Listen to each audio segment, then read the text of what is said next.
How's it going? Were we muted that entire time? We were muted the whole fucking time. So how's it going, everybody? I'm Doug Quimby. This is Frank Cavone. This is kind of live, Kind of living. and We kind of fucked up again. And excuse my language, but this is inexcusable. And since you guys didn't hear anything, thank you all for tuning into the Kind of Live, Kind of Living podcast. And thank you, Dylan, for telling us there's no audio. thank you for everyone who I don't know why stay this tuned. keeps happening. I swear, I really don't know. This is why we need somebody else doing this while we're doing something in front of the camera. Technical difficulties always arise. Always. That is basically life, and I think 2020 has been the year of just odd things happening. Everything that can happen is basically happening. Do you remember murder hornets were a thing? Murder hornets? Yeah, I mean, it was the scare after the scare that never happened. Right?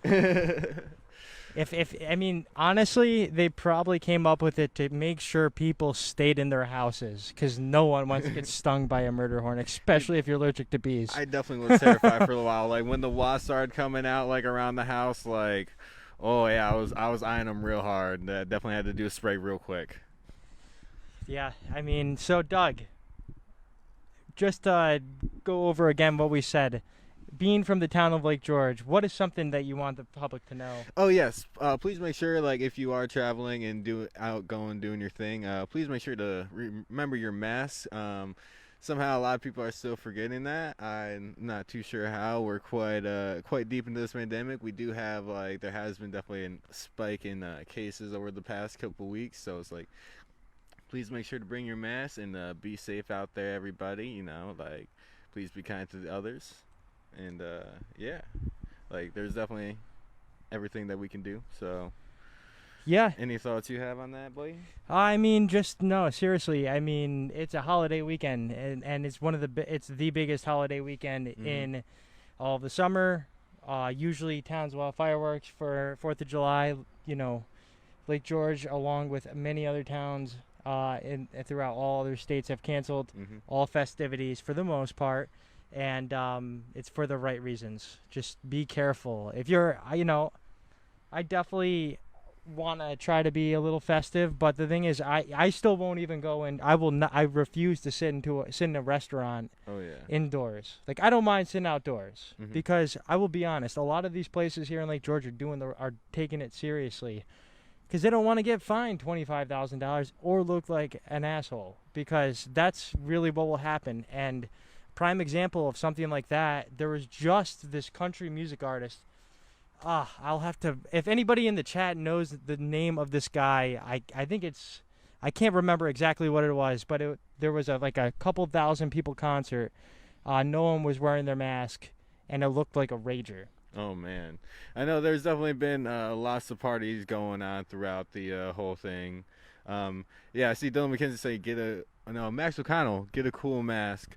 And that's my biggest thing is dude, getting a nice comfortable mask. Sometimes I even forget that I have a mask on. I kind of just get into the groove of things, and it's and for the most part, even especially if you're not an essential worker, out and working these jobs where you have to wear your mask for 8 hours a day. It's I feel it's not too hard to just wear your mask when you go out to I know restaurants are you can sit at it's only when you get up to go to the bathroom or something. That's the only time you really have to wear your mask. It's really not that hard to wear a mask. No, it's not a chin strap either, no, as Cuomo said.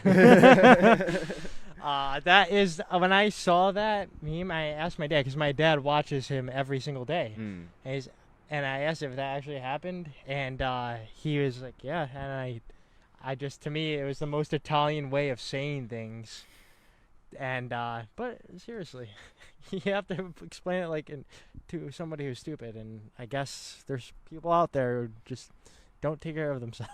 So I mean, it's really, I don't understand the reasoning why people still don't like the mask. I don't get it, but I mean, I get it, it's annoying, but you know what, dying isn't annoying. It's not. It's a serious thing. It's a way better alternative. Yeah, but to just get into everything. Let's jump into the news of the week. There's not too much news, but I want to start off by talking about how Olympus, the Canon camera manufacturer, has shut its doors on their camera department. after 84 years. Wow. They started back in 1939, releasing single lens reflex cameras, and they just, unfortunately, like some other companies, haven't been able to make it due to COVID. I mean, that's probably a huge reason why. But also, when the boom of smartphones happened, everybody knows that you can take a picture with a smartphone and you'll get you by. But, I mean, since the iPhone 10, Google Pixel, a lot of these phones have been focusing on their camera lenses and internal digital optics, have given consumers less of a reason why to buy a camera. Now, Olympus is definitely more of a consumer-based camera compared to your Nikon or Canon. Not saying that they don't have professional bodies, but they're a Micro Four Thirds sensor style camera, at least in today's age. And they've actually released some of the better cameras out in the past, like, 6 months. Oh, wow. But the competition's so steep, and for them, they have Panasonic they're competing against in the Micro Four Thirds system, and they knocked it out of the park. You're watching this on a Panasonic GH4.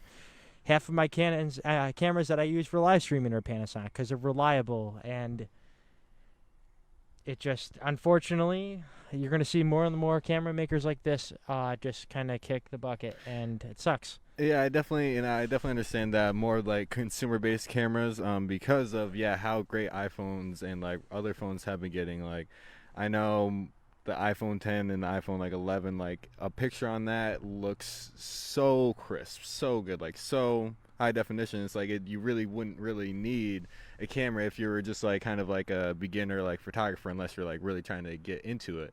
Right. But even if you are, like, you can do so much with those cameras. So it's like, I definitely like seeing like like Panasonic and like Canon and like Sony camera makers who are like making things not exactly for like consumers, but like really for like videographers and like people who like really go in depth with these things, that have stuck around, been there like for all that, who really can do the high tech stuff. Like, they're definitely gonna be able to stick around. But it's unfortunate to see some of these other like camera brands going down. But like, I think that's just like a sign of like how great cameras are becoming nowadays. You know, it's like really a sign of camera technology. Like, they're getting smaller but also getting better. You know, like, I agree with you. Sometimes, it's like you take a picture with an iPhone, it's like it kind of looks like better than like what you can see with your own eye. Sometimes, you know what I'm saying? I think so, and especially for certain purposes, what do you need a huge big camera for too? Yeah. And but yeah, like you said, it's just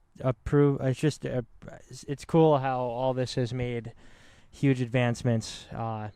But now, do you think more people are getting into photography and everything like that because of how good phone cameras are? Yeah, you can look at it that way too, and I never really thought about that until you just said that. I definitely think that if I grew up in today's age, at the age where we, did whatever we can, we bought the shittiest video cameras just to film each other go skateboard, and the cameras that recorded to VHS tapes. Yeah, I mean, think about how people are you can think about how people are watching. That's how these kids are interpreting everything. And whereas we grew up in a time where there wasn't that accessibility, the style has changed, and it's creating new young filmmakers who are probably now jumping into mirrorless cameras, or are at least thinking about asking their parents for Christmas to get them a nice Sony A7 III. Oh yeah, that was a real nice camera right there. Yeah, or whatever camera, and but yes, and once you get into that interchangeable lens style body of a camera, it's pretty cool to see how different lenses work. That's one thing that can't be replicated with a smartphone, unless you have like portrait mode, which is digital. It does something weird to the saturation and just flatness of the image. There's nothing that will create a better bokeh than a nifty 50 or any prime lens. I mean, in my opinion, but you don't always need that. Very true, very true. But yeah, no, I definitely know what you're saying. Like, with like the higher quality cameras, bigger cameras with the lenses, like, you can definitely get into more specific types of technology. Like I feel like I've always tried to take like macro tape photos with like a phone camera, and like that's just not what it's designed to do, you know. Right. But no, it's very true. Like I think yeah, no, camera technology is definitely like surpassing. I think there's very possible there's gonna be a lot more photographers. Like I know, Yep. and even video makers with like apps like TikTok, you know, where like people are making like videos just on their own, like that is just like spawning lots of creativity and like even just like short filmmaking. Like it's kind of like really cool to live in these times where like everything is basically done on like a handheld phone, but like the possibilities are basically endless with if you have the creativity. You know what I'm saying? Definitely agree with you. Now, other news topics we could talk about. I'm just pulling out my nifty phone. I actually prepared this shit last minute. But I've been thinking about a lot of stuff all day, and I do kind of want to get into what I've been doing. But prior to that, we do have to talk about Bill and Ted's date pushback to August 28th. You still can't go to a movie theater, and I mean, just like other movies, the movie industry is crushed. And it sucks, but it is what it is. And these guys, I mean, this has been a movie I've been looking forward to, and I don't know, I just really bummed to hear, but it looks cool. Well, I mean, like I feel like definitely what some other movies did was just go straight to like the streaming services Yeah, because what of movies? this time. What movies did? I wanna say I think Frozen 2. I might be completely off. There was like a few movies that came out. Frozen 2, I want to say possibly maybe like the Trolls movie came out straight to streaming because of this.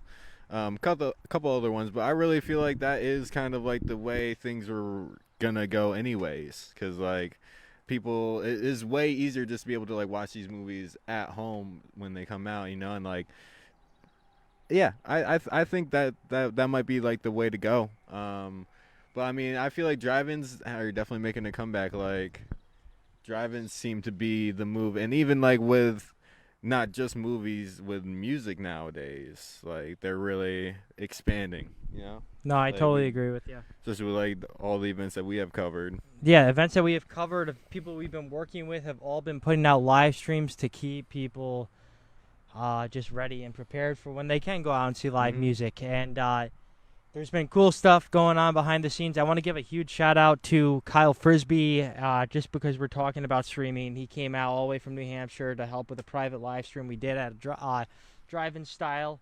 That was special played, and holy crap, that was so cool. And it was just dedication coming all from New Hampshire. But with the drive-ins, I mean, you see high school graduations happen at drive-ins. You're seeing a lot, the live event happening at drive-ins, not the screen style. Yeah.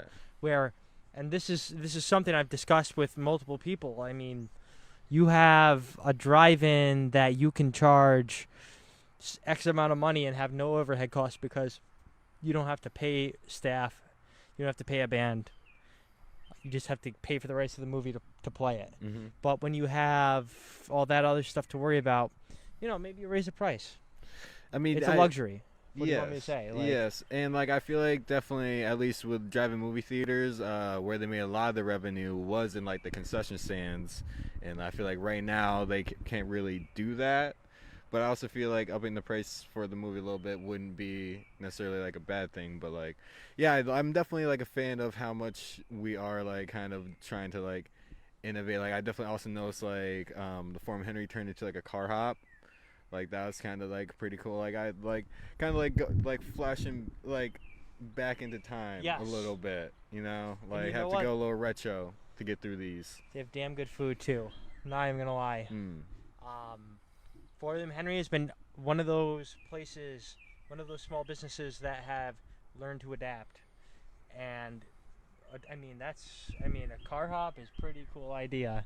Oh, it kind of reminds me of like, well, Sonic, but we don't have a Sonic around here. But A&W. I mean, A&W, very true, very true, very true, very true. A&W do be that's some real good stuff right there. Now, for the people who are watching, where have been some good places that you have been that have adapted to the new COVID times as far as restaurants, places of leisure, let us know below so we can also share this with other people. And anything you also want to hear us talk about, we do have an email. What is it, Doug? I want to say it's It's mirthasking518@gmail.com. Yeah, mirthasking518@gmail.com. And, but yes, let us know. I definitely... I know Beach Club is killing it on the sanitary side of things. Deanna's just started working there, and they're really keeping up with it. Oh, yeah. That's awesome. Yeah, and they've had music, too. PJ? Oh, yeah. PJ Ferguson. And I want to give a shout-out to Tim Devlin.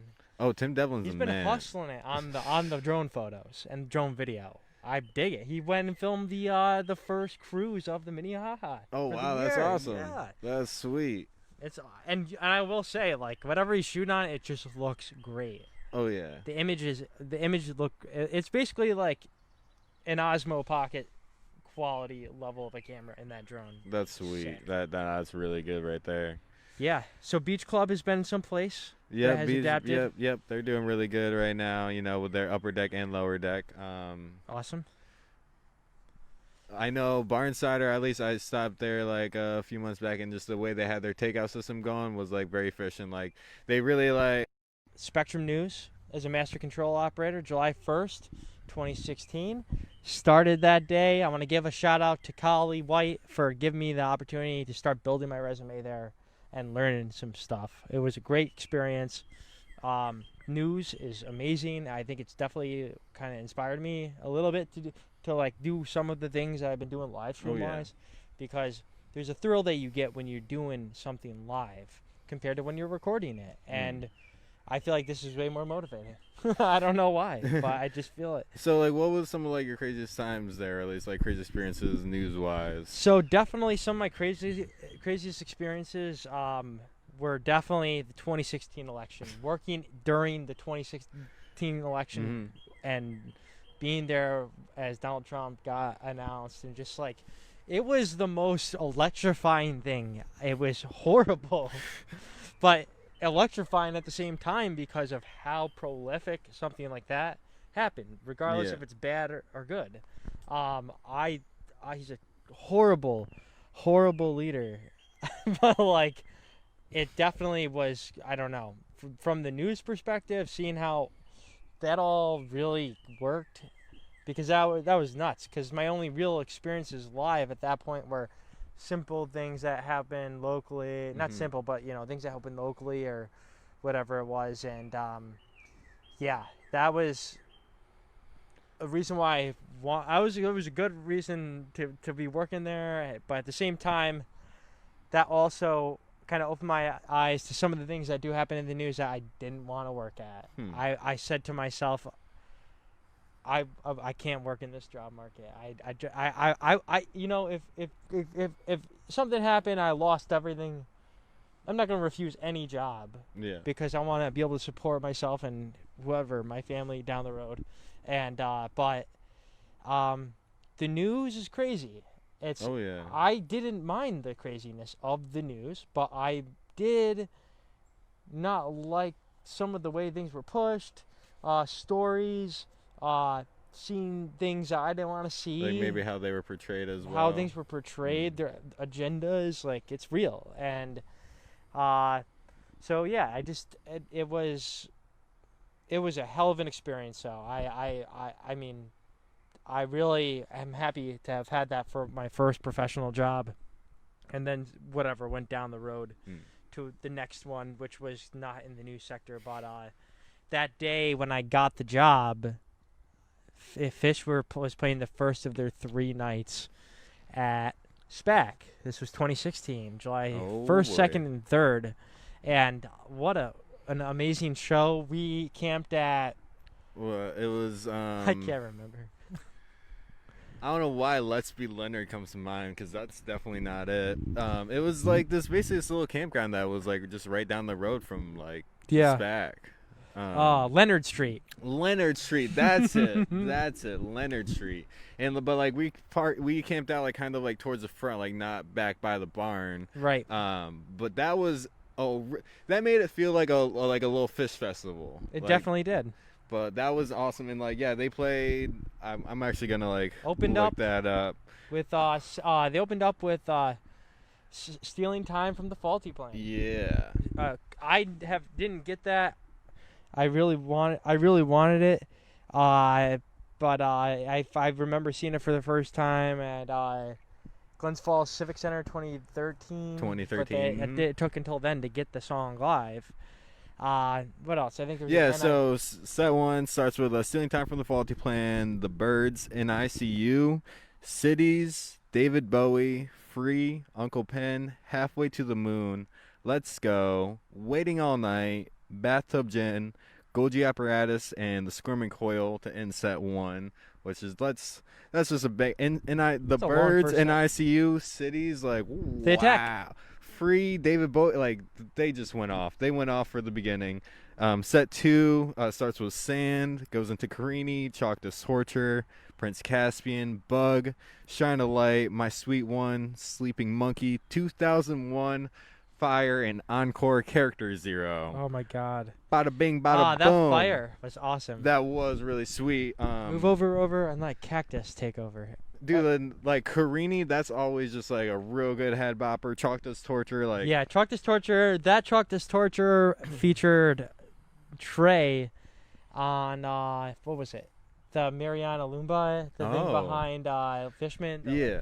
Xylophone. Yeah. Oh yeah. On that. That's I think so they cool. all ended up playing on that at one point. I know Mike made his way over there. And then typical Fish fashion to tease the whole theme of the night, Trey ran back on the stage to hit the They Attack. Oh yeah. They attack. Yeah. Bug, that was definitely an awesome song from that night. Oh, Bug, yeah. That Fuck. Sleeping Monkey, like that, I feel like that was a good rarity right there. And like, yeah, that Fire, 2001. I'm always a sucker for 2001, although I still haven't seen the movie. That's the only time I ever got that song, to be honest.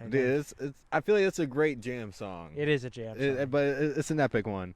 And, like, you know, you can't go wrong with Character Zero. So, July 2nd, night 2, they started with Crowd Control, goes into 555, Seven Below, Back on the Train, Bada Bing, Bada Boom, Army of One, Divided Sky, Martian Monster, Rift, Water in the Sky, 46 Days, and Walls of the Cave.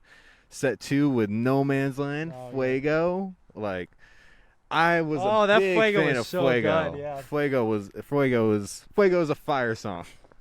Then Light, Golden Age, Taste, The Horse and the Silent in the Morning, Julius, and A Day in the Life. That was like one of the best sets of Fish I have ever seen. Really? Like, see, we've had this talk, like, and I'm happy you brought this up. But let's hear why. Like that, like, well, see, so that was like the summer, like after I came back from like first moving out to Vegas.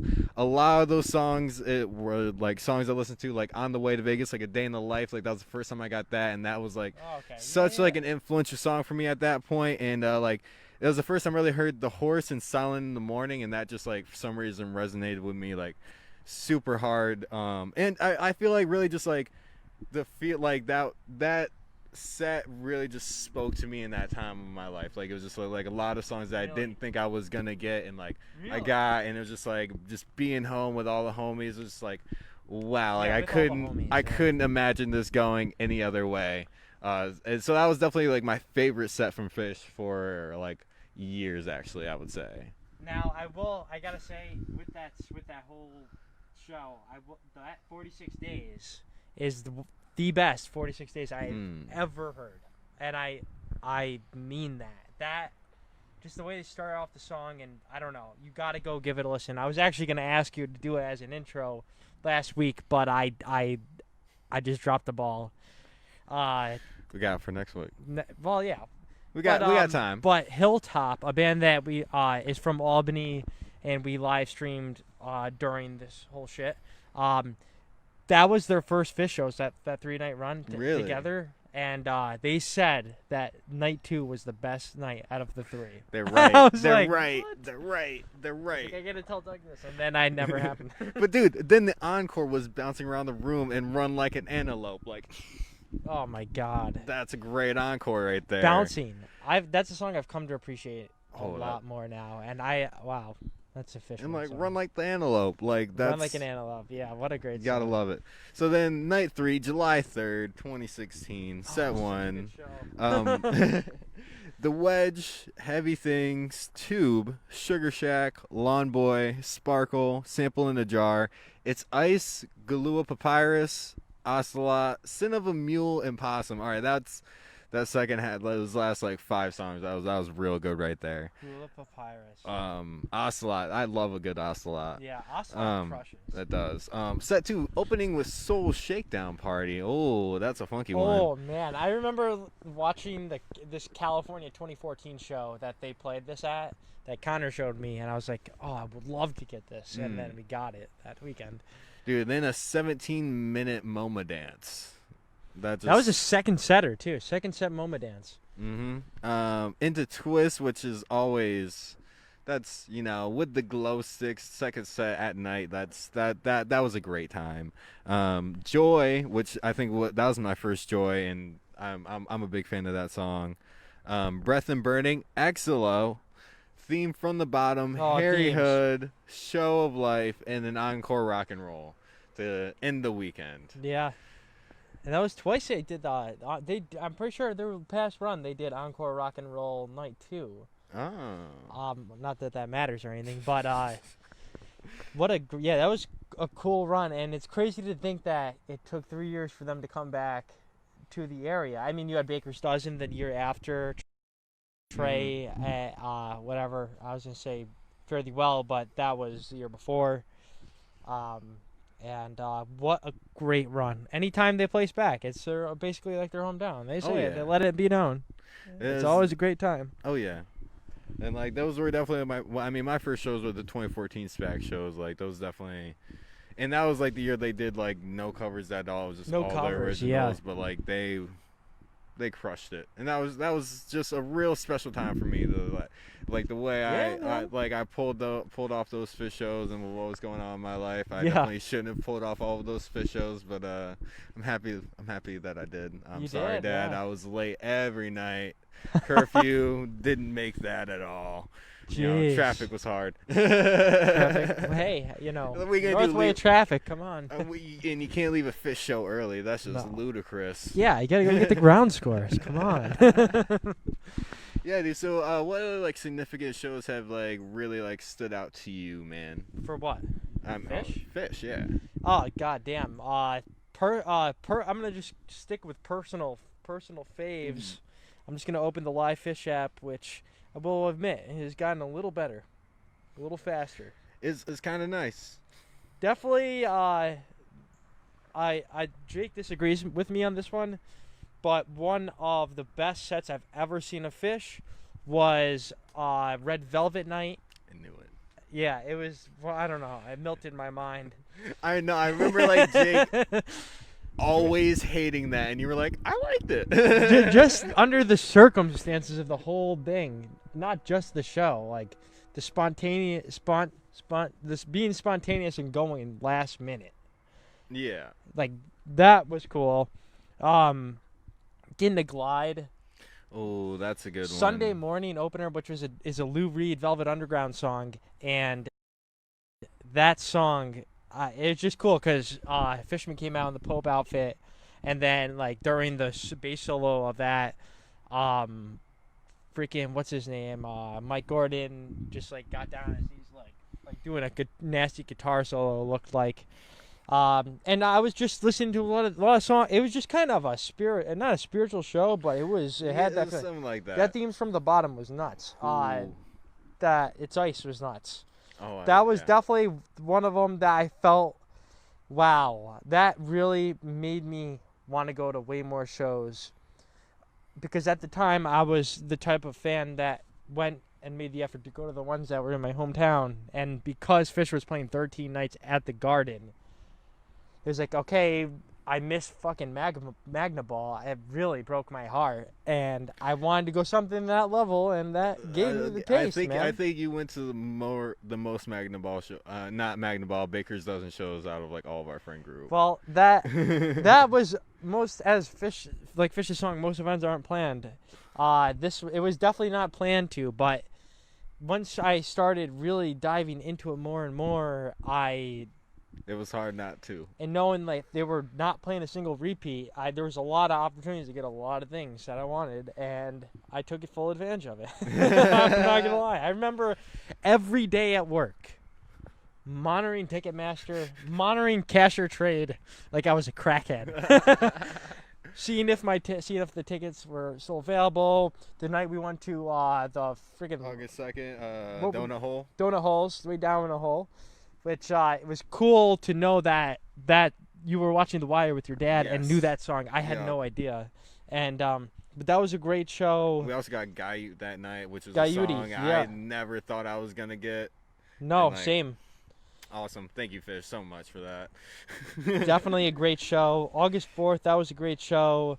But for the next, I'm just going chronologically in time right now. The Baker's Dozen show that really melted in my face at the time was Boston Cream.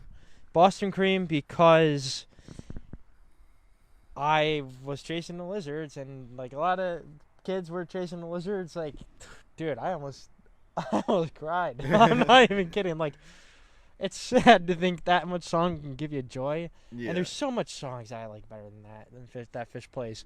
But it was just the symbolicness of going and getting something you've been waiting to get, and it was a great feeling.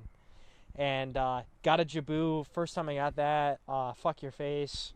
Sunshine of Your Feeling, which was insane that they did that mashup. Oh yeah. Alaska, it was just a barn burner. That's one I'm still chasing. You still never got an Alaska? I would have gone at Civic Center, but Yes, you would've. New York State didn't allow me to do that. God damn it, New York. And then Quinn the Eskimo from that night was insane. And then then a little after, I would say the most prolific show I've shot was definitely Albany Times Union Center Night 2. It's the first time I shot them, and the reason that's not the reason why it was my favorite one I shot. My favorite fish show I probably shot was the first night of Fall Tour this past year for the first tube shot, which I never thought I would get. But the reason why I didn't hit me until I listened back the show like a month ago. They played Chalk Dust Torture, the second song, and I was wearing a Mirth Films shirt. And I'm not saying that Trey played that because he saw the shirt or whatever, but it was definitely symbolic because we came and stumbled our mirth into the show. and the fact that they played that, let alone a long Chalk Dust, was insane. I really, really made me happy. That's sweet. That is dope. That was, it was just, I don't know. Definitely sentimental. These past Fish SPAC shows were the best SPAC shows I've ever seen. But if I'm gonna be real here, the best shows I've ever seen was definitely the North Charleston Coliseum shows. Fall tour, Ender 3 nights with Jake down South Carolina was awesome. But if you want to hear me talk more about that show, we do have an episode called 4 Dudes, 1 Mic. And I don't remember what episode number it was, but it features Sam Luke, and it features Laz Brown, and I go over all 3 nights for all 6 sets. So definitely give that a listen, and it's one of the funnier podcasts. That's a good one. Sam Luke is hilarious. And he Great skates. comedian. So cool. Sweet. Let's see what else you got here. Hey, skate rat. Yeah, no, I mainly had Fish to talk about. Fish. Dude, fish. Yeah, I've been diving back into the fish, but we don't have to keep talking about fish. We've talked about fish. For No, too but long. we can. What have you been diving into? Because you said you just hopped back on the train. Back on the train, yeah, that really got me back in. That was like stuck in my head, and like if you have a song stuck in your head, you gotta listen to it. You can't just let that ride. So like back on the train, and we got that in 2016. And yeah, I actually today I listened to like the second day of or the third day of Magna Ball that started out with like Punch You in the Eye, and it was just like that was just a really amazing set. Yeah. And like I definitely wasn't at Magna Ball. I wasn't really paying attention as much to the music as I wanted to be. So it's really cool that I'm able to go back and like Got a punch, relive those, dude. Yeah. and also all of like the all the shows that was at the MGM Grand out in Vegas, the 2016 like Halloween run. Those are all like really fire shows, but like I definitely favored the last night a little too much. They played the David Bowie Ziggy Stardust album for like their second set for like the Halloween set, and like that really just blew my mind, just being finally at a Halloween show and like never really hearing the album before, but like that just like hit me just like super hard. Yeah. And also like that whole weekend where like a week, 2 weeks before, like I wasn't planning on going to any of the shows, so like I was like, I'm broke, I'm like I don't have anybody to go with, like I'm just wasn't even a thought. And like I was like talking to Jake and he's like, what do you mean, like they're coming to you, like you gotta go. And like it's like the whole LG crew was going, like Rachel, Lucas, Yeah. Timmy Sav, like just like everybody was coming out, and I was able to actually go like all 4 nights, and like it was, and like every night was just like better than the last, better than the last, better than the last, and then just like the last night was just like your brain was just melted, just like on the freaking floor, and that was just really great experience. But like the Times Union shows that we went to, like, and I want to say it was like 2018 were really good, and then like that last SPAC show in, what was it, like 2019? Oh my god! Like I'm pretty sure we got to fuck your face, and like that is like oh, one song. this I'm night like, one, yeah. Yes, that's one I've been chasing that song, so I was really like Yeah. it blew my mind that like I didn't believe it for like half the song. I was like, no way. In shock. Yeah. That happens. I mean, It does. they have played that in a long time, so Like I was like, there's just been so many times in my life where it's like I wouldn't even like call the song because I wouldn't think they would even play it, and then Right. it's just like all of a sudden it's like, oh my god, they're playing this right now. Like wow. which says something about their catalog. Their fucking catalog's huge. Like it is, and like I feel like that's what they prove like Baker's dozen. Like they can play way too much music without like 13 what was it 13 nights shows, 13 nights without repeating like a song, and what that's Yeah. like at least like 20 songs a show. 20 songs a show, and let's also take into consideration they've also released 3 albums since the Baker's Dozen. They released Big Boat, what's the new one called? Cassavat, Oh, well, Casvot, whatever. with the The rocket Scandinavian- scientist one that they just like did for like a foolsies. Yeah, for a flute. Yeah, and then they whatever the new album is called, they put that out too, which now has Steam. Steam has finally made it onto an album. So cool. Really? Yeah. Because I feel like that song's been around for at least like I think I got it at like one of my first SPAC shows. They've been playing it since like 2010, 2011. I wanna say. Oh, that's cool. That finally made its way to some designated. You know, I was like actually like I tried to play like some Fish songs to like the Alexa the other day, and it played like the studio version, and like it threw me off. Did it real really? hard. Yeah, I think it was Back on the Train. Yeah, it was. It didn't sound like. It didn't sound like it was on the train. You were saying? I agree with you. I will say there are some that jam. Sample in the Jar studio album. Oh, I love Trey's distortion in that song. So, but it's getting dark, man. It is kind of getting dark. The sun's going down. Sun's going down. We have been doing this outside in Doug's backyard. Yep, this is quite nice. We got a nice easy up to shield us from the rain that never came.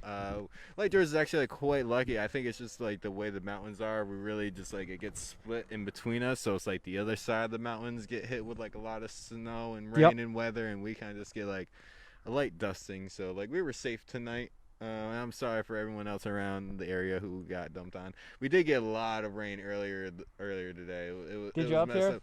But it's like that's how it's been like over like the past week. It's like like lots of teasing of rain, like really dark, and they'll like pour for like an hour, and they'll be like bright and sunny, and it's just like like the other day, like I had That's a day New York. off. Yeah, that really is upstate New York. Really just awesome at throwing you curveballs. Yeah, what you been watching and listening to lately, Frankie? So, what I've been watching and listening to, actually, now that we're on that topic, Unless you have any other things you'd like to talk about. I Like the crack. I've been watching and listening to Vintage Fish, all because of the dinner and the movie. They did that Deer Creek show, which was awesome. They opened up with Dreams from the Bottom, but the way they did it was awesome. They Fishman came out first, and he did the, and then Paige comes out, duh duh duh, and then slowly, then Mike comes on, and then Drake comes on the stage. So they came on like individually, all by themselves, which was that's cool. sweet. And like Fishman's wearing some dress. It just looks goofy. You gotta. But that's been a great show. They just did the Greek Theater 2010 last night. Dinner and a movie. Great. But as far as watching, I have been, listening. I will say I've been listening to a lot of podcasts. Stone Cold Steve Austin podcast is now available on iTunes.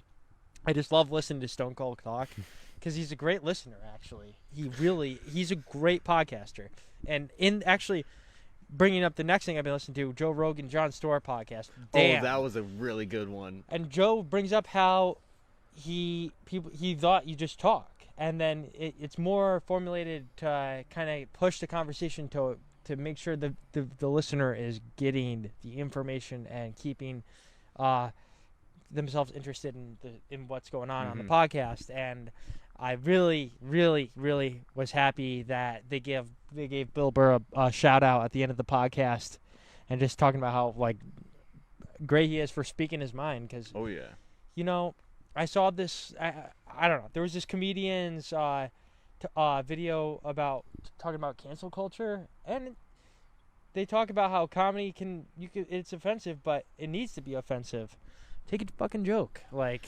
I feel like comedy is a lot of it, at least like the way Joe Rogan has put it, is like, it's like not necessarily like meaning the things that they're saying. They're kind of just say just like that is kind of like some people's sense of humor is just like really mess up things, and it's not like they really are truly meaning the things that they're saying. They're kind of just saying them for like shock. Like shock comedy has been a thing, but like there's also definitely times where it can be a lot. But I mean, like that's the end of the day. Like if it's a good joke, like some people may not find it funny, but other people may do. Like that's one thing to keep in mind, especially when it coming to like stand-up comedy. Like that it is really all joking. Yeah, like, all you jokes really aside, you gotta keep that in mind. So, I mean, other than that, that's really been it. Actually, I started watching Unsolved Mysteries. Like the BuzzFeed. Maybe is it on YouTube? It's on Netflix. Oh, huh. I don't know if it's the same people. I was watching it with Mickey today, and is it these two guys, like Ryan and Shane? No. Okay, never mind. And they don't give a resolution in the. It just tells the story, and then at the end it gives it like information to call the cops or. Oh yeah, we're there was, and it's not just. It started off as just murder mysteries that were real with real people in it.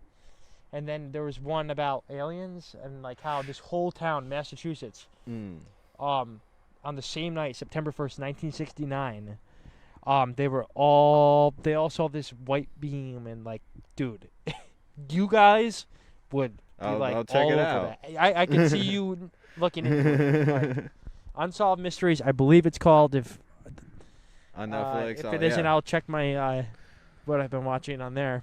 Check the details. But other than that, what have you been watching and listening to, Doug? Definitely listen to. I mean, besides Joe Rogan Experience, and Fish, I think we covered that.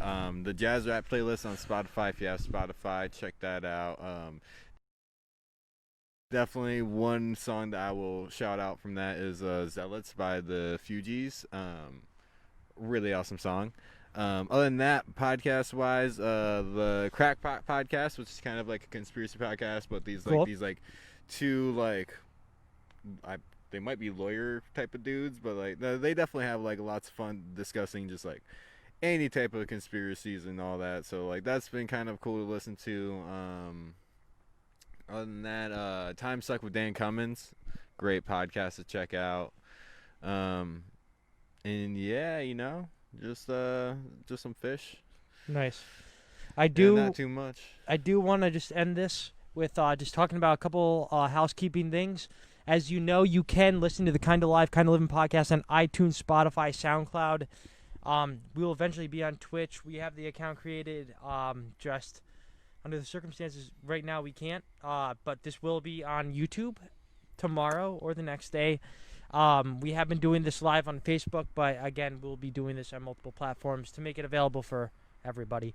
And tomorrow night we have Joe Davis of Formula 5 returning to a live atmosphere, sitting in the whole night with Not Dead, rejoining Mike McDonald, keyboardist of Formula 5, ex-keyboardist, well, founding keyboardist, I should say, helped write the first 2 albums, which are great. And definitely check that out. It's happening on our Facebook page. The audio will come on right when the thing starts, and you won't be missing anything. I promise. Other than that, our store is closed online right now. Our provider, Printful, has stopped everything. So don't go to our store. It's under construction. And mirth-films.com. You can find all the latest live music news that isn't happening. You really can't find anything there right now. I feel like I'm the fakedoors.com guy right now, just trying to keep on rambling, to be honest. No, you can find everything that we're doing on there, and Facebook, Instagram are the main things you're really going to be seeing what's going on. So we're going to be doing this every week.